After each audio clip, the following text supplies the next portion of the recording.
Hey, welcome to the Curiosity Cave. I have a good friend here, Jess Slusher, and we've known each other for 25 years? Long time. And one day he said, "Hey, how about if I help you prune your apple tree?" And I went, "Why?" And I discovered something about Jess. Tell your story.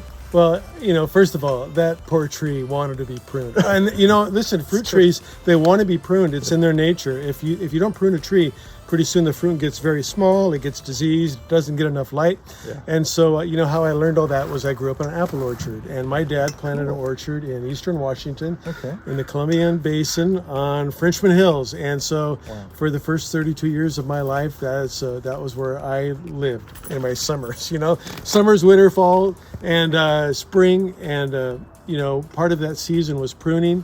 And of course, when I was younger, I hated it. But now I kind of like it because I'm not pruning apples anymore. Only my friends' trees. Yes, right? like it. Love it. So, what are the basics of pruning a tree? You said it was a good thing and the apple trees actually like it. Why? What's helpful about it? What's the benefit? What's the takeaway? Why should our viewers consider doing their own trees? Okay, well, that tree wants to bear fruit, and so you're pruning that tree to bear fruit. And what's required in a tree to bear fruit is structure, light.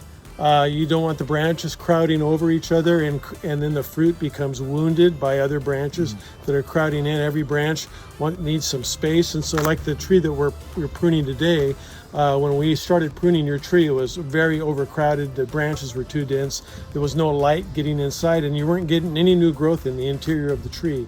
And so you're losing fruit production, right? And so what we did was we cut a bunch back, it did make the fruit bigger the following season. Absolutely. And it's strengthened the tree by giving it a stronger foundation.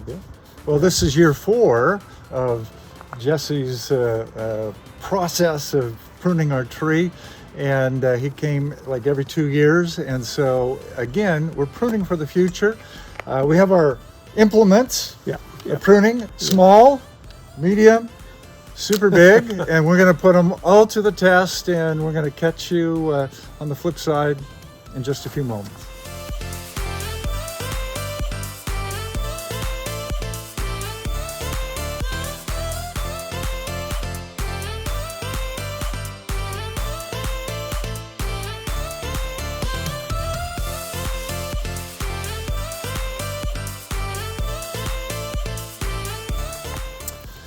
Hey, we just finished, and Jess, so tell us what we did.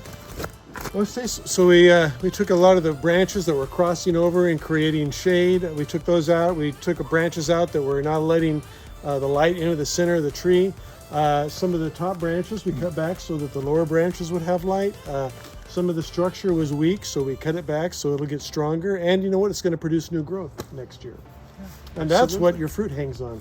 2 years, you're going to have fruit. So you've got to prune with vision, right? You're pruning for the future. Yeah. All right. Once you prune, you have a lot of this left over. And what are you going to do with it?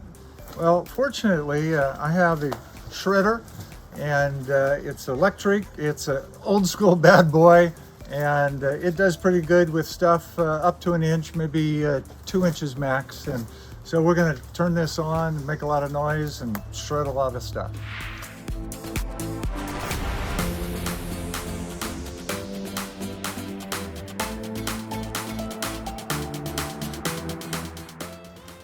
Well, away we go.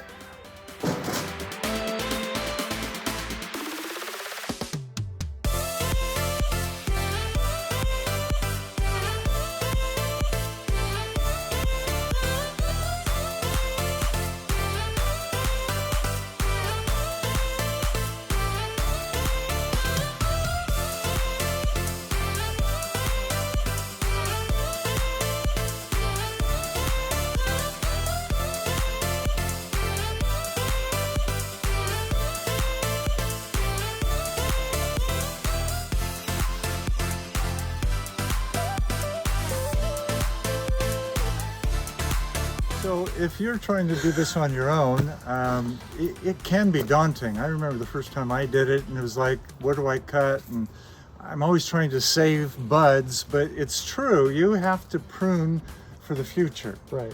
And so you cut out the weak, the disease, those things that are crossing over, and you get way more fruitfulness. And so don't be afraid, apple trees grow. Yeah. And what you're trying to create is this layer, and so that you don't always have to get up on a ladder so fruit's easily picked. And you know, maybe you've wondered yourself, I feel like I'm being pruned all the time. And it might feel like you're being picked on, but actually in the Bible, God talks about, I love you, I want you to be fruitful, I want you to be strong.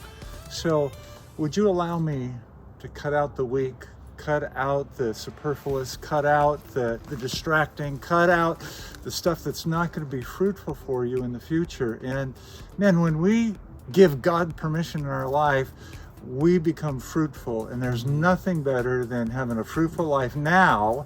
But I want to encourage you, look to eternity, have a fruitful life beginning now for all of eternity through Christ.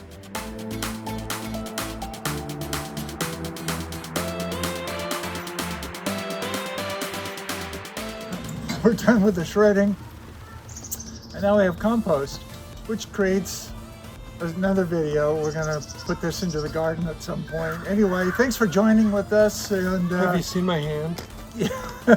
yeah, it's hard to get good work. Oh.